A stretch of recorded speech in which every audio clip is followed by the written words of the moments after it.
Hannah Brandt, thank you very much.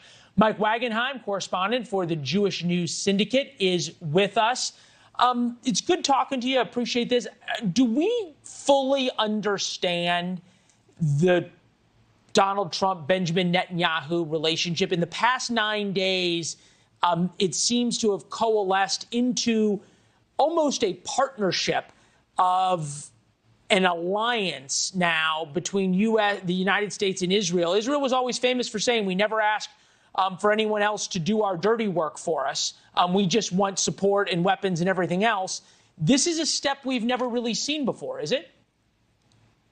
Yeah, that's been, the company line for a long time for Israel to help us, give us the weaponry, give us the support when we need it. But as far as American troops getting involved, hey, we can take it from here was always the way it works. So certainly this was a step forward. The relationship, I don't think it can be defined in just a couple of words. It's sometimes very tense. Donald Trump has taken offense to what he thought was maybe a lack of gratitude or loyalty on behalf of Prime Minister Netanyahu several times. There's certainly been disagreements. Anybody who says they're chummy all the time, I think, is mistaken. But in the end, the concern that Trump and his second administration was going to fall by the wayside of the so-called isolationist wing, I think was overblown to begin with. If one didn't feel Mike, like President Trump and his relationship with Israel was solid to begin with, I think they were completely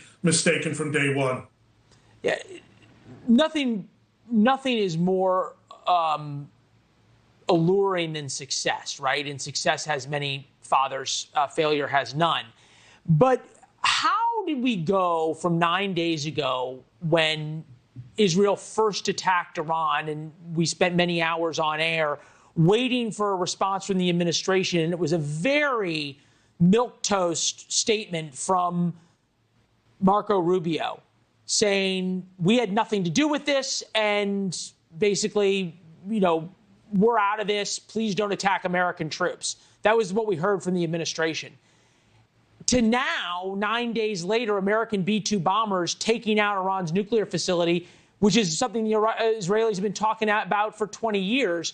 How did things change so quickly?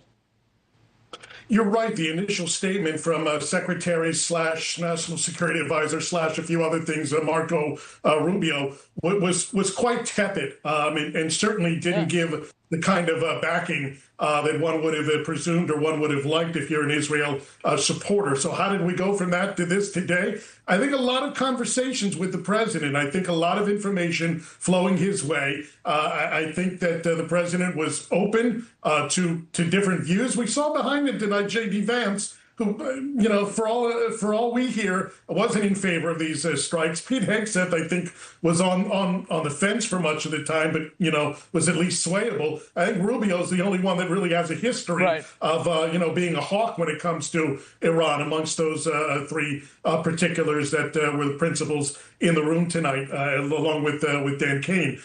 So how did we go from that?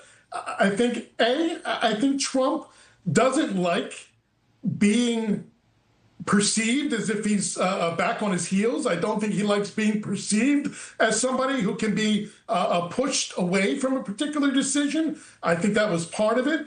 I think beyond that, I think the president was advised by those he trusts most that this was a problem that couldn't be kicked down the road any further, that if there was action that needed to be taken, now was the time to do it. He left open that little gap for diplomacy, and Iran right away said, no, we're not talking. It's done. There's nothing we can be pushed into concessions on here. I think that was the be-all, end-all for Trump within those last 48 hours after he left that crack open and Iran said no. I think that was it for him.